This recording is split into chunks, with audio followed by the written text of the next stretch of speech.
But yeah, let's move on to Cleric. Leon, Cleric, take it I'll away. take this one, yeah, This so is your baby. we've got the Order Domain, which I believe was already released in Ravnica, I want to say. The Order Domain Cleric? Yeah, so we'll skip that one.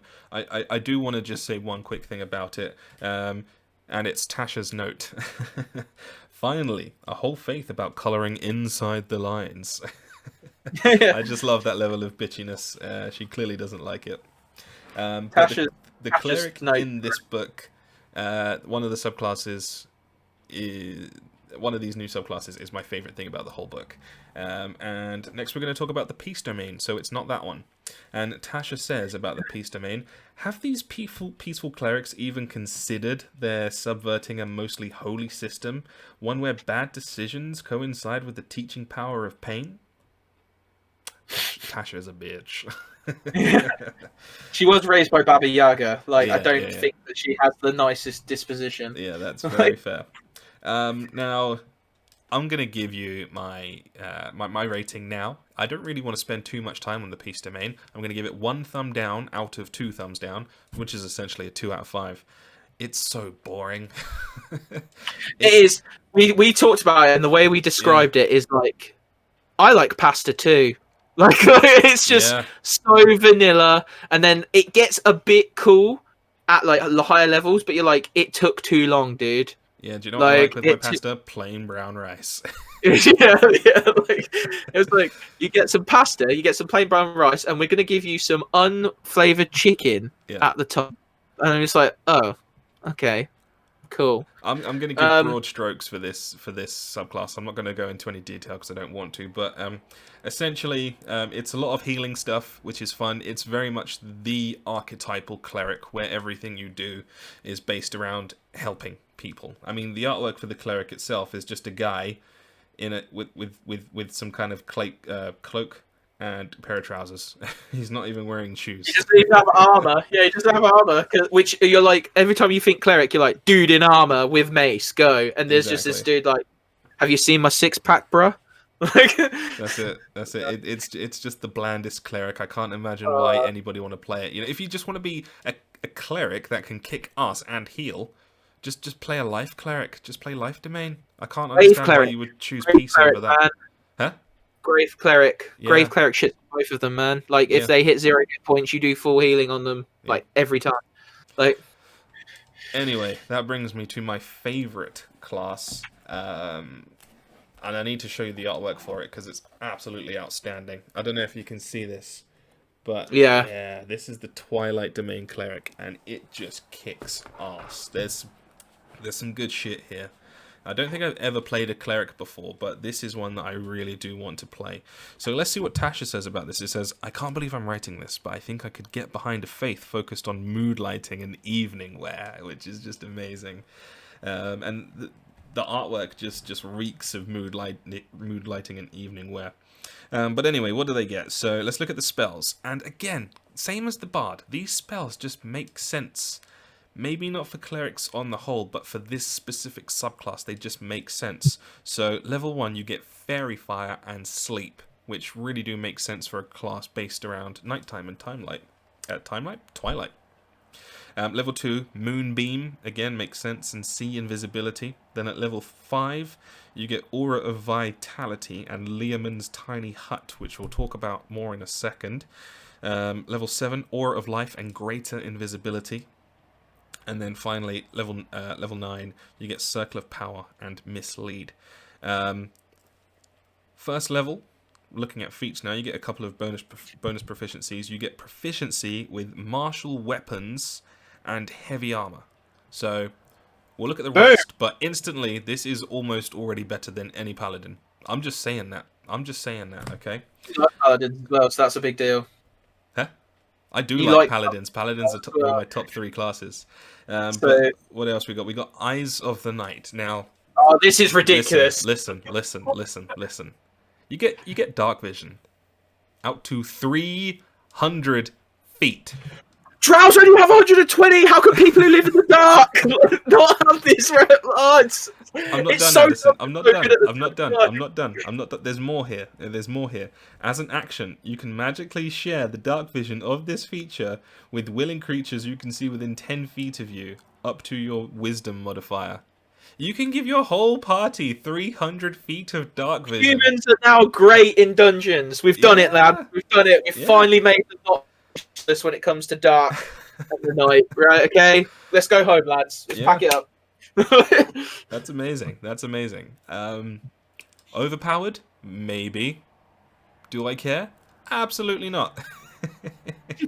What else do you get at level 1? It's hard to top that, but there's some good shit in here. Alright, also at level 1 you get Vigilant Blessing. The knight has taught you to be vigilant. As an action, you give yourself a 1 creature you touch. Advantage on the next initiative roll. Makes sense that you would likely use that on yourself. You're likely to have low dex anyway if you're wearing heavy armor. So I think that's another good feature. I think it also makes sense for like the Twilight thing of like knowing that when the sun goes down, things get dangerous. Yeah, kind of like a premonition kind of vibe, isn't it? Yeah, I like that. Yeah, good flavor. All right, now we're in the Channel Divinity.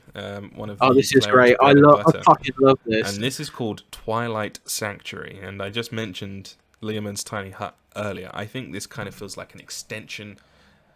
The Leomund's Tiny Hut is an extension of the Twilight Sanctuary, it feels like to me. So you get Leomund's Tiny Hut at level 5, but at level 2, you get the Twilight Sanctuary. So you can use your Channel Divinity to refresh your allies with Soothing Twilight. As an action, you present your holy symbol, and a sphere of twilight emanates from you. The sphere is centered on you and has a 30-foot radius and is filled with dim light.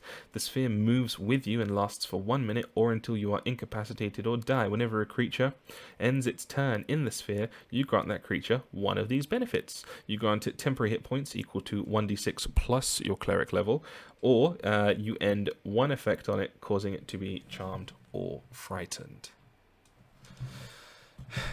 So you're giving everybody 300 feet of dark vision. Now you're creating this mini Leomund's Tiny Hut, which later on you can expand into a full-blown Leomund's Tiny Hut. And you can use that to heal people. Or remove a status effect. This is the best. This is the best subclass in the book. We might as well just stop after this one. All right, what else we got? I argue with you on this, but yeah, you can argue with me all you want, but you'll be wrong. Anyway, level 6, Steps of the Night. So at level 6, you can draw on the magic mystical power of night to rise into the air as a bonus this is action. The thing where you get to fly at night. Yeah, when you're in dim action or darkness, you can magically give yourself flying speed equal to your walking speed for 1 minute, and that's equal to your proficiency bonus, which you because we talked about this on a long rest. We talked about this in conjunction with the Twilight Sanctuary, didn't we? Because you can use Twilight Sanctuary and then you give yourself fly, basically, because it's in dim light. You become a flying fortress and you can see everything. You become essentially a god at level 6. That's so amazing. But so great at the same time. Yeah, we've got a couple left. You gain the at level 6, you've got Divine Strike. You gain the ability to infuse your weapons. Your weapon strikes with divine energy. Once on each of your turns, when you hit a creature with a weapon attack, you can cause the attack to deal an extra 1d8 damage. When you reach level 14, it goes to 2d8. So I just said a second ago that this is better than a paladin. You get a smite as well, Adderson. You get a smite as well. A lot of clerics get this ability, and in the features, but it's swapping it for radiant. Yeah, Did but we skip the features? We'll go back to those. Skip the features. We'll go back, but in the features, there's one that replaces this. But we both said, why would you replace this with the one that is in there? It's stupid. I guess it's for other clerics. But anyway, we've got one left. We've got Twilight Shroud. The twilight that you summon offers a protective embrace. You and your allies have half cover while in the sphere created by your Twilight Sanctuary. You become an air fortress. Air fortress. Flying, all-seeing. A flying fortress with night vision, with radar. And you can smite motherfuckers with divine fire. Yeah, this is the best subclass. I don't care if you argue. You can argue all you want. You're wrong. Shall we go back to the class features? So the class features are actually pretty simple. You get additional cleric spells, which again, Like, why weren't these spells before? Level just 3, to name a few, you've got Aura of Vitality, Aura of Life, Summon Celestial, Sunbeam, Power Word, Heal, all of which are just ones that just make sense for a cleric to have. And Power Word Heal wasn't a cleric spell. Yeah, that doesn't make sense. I don't understand that. Level 2, you got Harness Divine Power, so you can expend a use of your channel divinity to fuel your spells as a bonus action, touch your holy symbol, utter a prayer, and regain an expended spell slot. I think that's a really good feature, because sometimes the channel divinity can be incredibly situational. So it gives you a more utility there. Cantrip versatility, so every time you get to a level where you can take an ASI, you can also change out a cantrip. We already said that we'll do that every level anyway. That's just our house rules. I can't see why it would be different between level 1 and level 4. Maybe there's a reasoning behind it, but they don't explain it. And then finally, level 8, Blessed Strikes. So when a creature takes damage from one of your cantrips or weapon attacks, you can also deal 1d8 damage against that creature. Just 1d8 damage. It doesn't say what type of damage. So I'm guessing it's the damage that you hit with initially. Whereas for the Twilight Cleric, it's specifically radiant damage. It says radiant. You also deal 1d8 radiant damage to the creature. Does it? I misread. Yeah. Can't do the reading. Oh no, so that is better because it's it goes up to 2d8 at level 14. So yeah. Yeah. So potent spell casting, you add your wisdom modifier to cleric spells, cleric cantrips. Sorry. Yeah. So actually, that is better. It's just a bit like I don't get it. I don't get why it's there. It's just a bit repetitive. Yeah. It's the same thing. Like, shall we do the rating?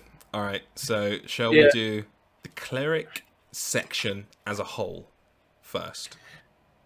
Cleric section as a whole. 1 thumbs up from me. 1 thumbs up. Yeah, we've already got Order Domain, which was in Ravnica, and we've got Peace Domain, which is new and sucks. So for the section as a whole, I'm only giving it 1 thumbs up. Order Domain, I'm gonna give 1 thumbs up. It's okay. It's just do as you're told, pretty much. Yep. Like, Peace Domain. Peace Domain is getting 2 thumbs down. I just hate the idea of it, so it probably doesn't deserve 2 thumbs down, but I'm giving it 2 thumbs down. And then Twilight Domain, which is now the best subclass in the entire game, I'm giving 2 thumbs up. The thing is, I want to give it 2 thumbs up, but I also think it's stupid. So don't want to. I'm really conflicted about this. Mate, you just gave the Bard 2 thumbs up, and the Bard can create a rock valued at 1 million gold pieces. This is true. Platinum pieces.